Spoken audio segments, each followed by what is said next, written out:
السلام علیکم ناظرین، اس ایپیسوڈ کے شروعات میں ہم دیکھتے ہیں کائی قبیلے میں ملعون خاتون فاطمہ سے مل رہی ہوتی ہیں اور کہتی ہیں اگر ارحان وقت پہ نہ پہنچتا تو کیا ہوتا۔ فاطمہ کہتی ہے تب نہ میں بچتی اور نہ ہی یگید صاحب ماں۔ ملعون خاتون کہتی ہیں اللہ نہ کرے۔ اس لیے میں حلیمہ بھاگتی بھاگتی آتی ہے اور فاطمہ کے گلے لگ جاتی ہے، پھر اسے پوچھتی ہے بہن کیا تم ٹھیک ہو، یہ کس نے کیا ہے؟ تو فاطمہ کہتی ہے حلیمہ میں ٹھیک ہوں، فکر نہ کرو۔ ادھر کمانڈر ارحان کے سامنے گھٹنوں کے بل بیٹھا ہوتا ہے اور کارا خلیل اس کے بتائے ہوئے صندوق کا تالا تلوار سے توڑ دیتا ہے، پھر اس میں سے ایک ڈبہ نکال کے ارحان کو دیتا ہے جس میں سے ارحان تریاک نکال لیتا ہے۔ ادھر قبیلے میں عثمان صاحب بے ہوشی میں ارحان پکار رہے ہوتے ہیں اور خواب میں دیکھتے ہیں کہ ارحان ایک پتھر پہ پڑا ہوا ہے۔ عثمان صاحب اس کے پاس کھڑے ہوتے ہیں اور ان کے ہاتھ میں موجود خنجر خون آلود ہوتا ہے۔ دیکھتے ہی دیکھتے عثمان صاحب کے ہاتھ سے خنجر گر جاتا ہے۔ وہ غمگین ہوتے ہوئے ارحان کے پاس بیٹھ جاتے ہیں، پھر اس کا ہاتھ پکڑتے ہوئے کہتے ہیں اے میرے اللہ، تیری حکمت پہ کوئی سوال نہیں اٹھا سکتا، مجھے اس ناقابل برداشت درد کی سمجھ بوجھ عطا فرما۔ کیا یہ قبیلہ میری آنکھوں کے پانی ارحان کے خون سے بھیگی زمین پر پھلے پھولے گا؟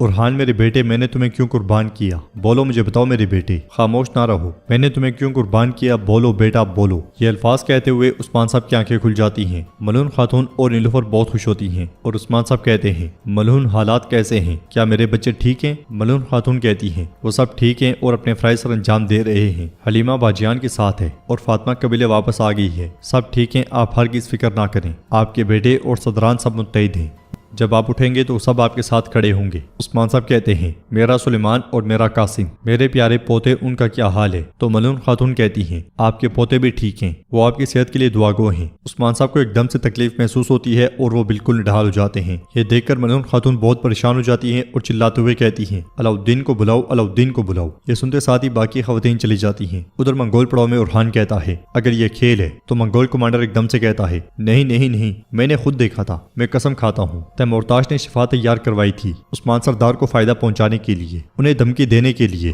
اب مجھے جانے دو، تیمورتاش مجھے مار دے گا، مجھے بچا لو۔ مگر ارحان تلوار نکالتے ساتھ ہی اس کا گلا کاٹ ڈالتا ہے، پھر کہتا ہے چلو جلدی کرو، ہمیں اپنے بابا کے علاج کے لیے شفا جلد پہنچانی ہوگی۔ یہ کہتے ساتھ ہی ارحان اپنے ساتھیوں کے ساتھ نکل پڑتا ہے۔ ادھر عثمان صاحب کو دیکھتے ہوئے علاؤالدین ملعون خاتون سے کہتا ہے جو بھی علاج میں جانتا ہوں کام نہیں کر رہا ماں، ان کی حالت بہتر نہیں ہو رہی۔ ملعون خاتون اس سے کہتی ہیں تم تھک چکے ہو علاؤالدین، تم 2 دن سے نہیں سوئے، دن میں پوسٹ اور رات کو اپنے بابا کے لیے۔ علاؤالدین کہتا ہے میرے بابا اس حالت میں ہیں، دشمن آ رہے ہیں، میں کیا کروں ماں، میں یہ سب اکیلے کیسے سنبھالوں؟ بھائی جہاں بھی ہو مجھے سنو، اللہ کے واسطے یہاں ہو، مجھے تمہاری بہت ضرورت ہے۔ کہاں ہو تم بھائی، کہاں ہو؟ اس لیے میں ارحان تریاک ہاتھ میں اٹھائے تھکا ہارا وہاں داخل ہوتا ہے۔ اسے دیکھتے ساتھ ہی ملعون خاتون اور علاؤالدین اس کے پاس آتے ہیں۔ علاؤالدین پوچھتا ہے ارحان بھائی کہاں تھے تم، اور یہ تمہاری حالت کیسی ہے؟ پورے قبیلے میں افراتفری پھیلی ہوئی ہے، فاطمہ پر حملہ ہوا ہے، یگید زخمی ہوا ہے، تم انہیں چھوڑ کر کہاں گئی تھی؟ ارحان تریاک سامنے کرتے ہوئے کہتا ہے میں نے اسی لیے بغیر واپس نہ آنے کی قسم کھائی تھی، یہ بابا کی دوا ہے۔ یہ سن کے وہ دونوں بہت خوش ہوتے ہیں اور علاؤالدین کہتا ہے کیا سچ کہہ رہے ہو بھائی؟ ارحان دوا علاؤالدین کے ہاتھ میں تھما دیتا ہے اور کہتا ہے تم کس چیز کے انتظار میں ہو؟ علاج کرنے والے جلدی کرو۔ علاؤالدین پوچھتا ہے وہ سب تو ٹھیک ہے لیکن تمہیں یہ کہاں سے ملی؟ تو ارحان کہتا ہے میں نے اسے دشمن کی صندوق سے لیا ہے۔ علاؤالدین پوچھتا ہے کون سا دشمن؟ میں دشمن کی دی ہوئی دوا پر کیسے بھروسہ کروں؟ ارحان کہتا ہے تم دشمن پر نہیں بلکہ مجھ پہ بھروسہ کرو گے علاؤالدین، کیا تم ریاست کے سربراہ نہیں ہو؟ اگر کچھ غلط ہو جائے تو مجھ سے تم حساب لے سکتے ہو۔ علاؤالدین سے کہتا ہے نہیں نہیں بھائی، ایسی بات نہیں ہے، اگر کوئی قیمت ہوئی تو ہم دونوں ایک ساتھ ادا کریں گے۔ یہ کہتے ساتھ وہ ایک دم تریاک لے کر آگے بڑھتا ہے اور عثمان صاحب کو پلا دیتا ہے۔ باقی خواتین بھی وہاں آ جاتی ہیں اور تریاک دیکھ کر وہ سب بہت خوش ہوتی ہیں۔ باہر سرداری خیمے کے سامنے تمام لوگ جمع ہوتے ہیں، کچھ لوگ قرآن پاک کی تلاوت کر رہے ہوتے ہیں۔ اندر خیمے میں ارحان خواتین کے ساتھ علاؤالدین کا انتظار کر رہا ہوتا ہے۔ فاطمہ کہتی ہے علاؤالدین بھائی بہترین طبیب ہیں، انہوں نے یگید کے زخم کا بھی علاج کیا ہے۔ ارحان کہتا ہے اچھی بات ہے، شاہنشاہ صاحب اور دیدار خاتون بھی اب سکون میں ہوں گے۔ فاطمہ کہتی ہے بھائی مت پوچھو، انہوں نے قبیلے میں ہنگامہ کھڑا کر دیا۔ ارحان کہتا ہے ظاہر ہے وہ کریں گے، یہ اولاد کا معاملہ ہے، اگر قاسم اور سلیمان کو کچھ ہو جائے، ہے نا نیلوفر؟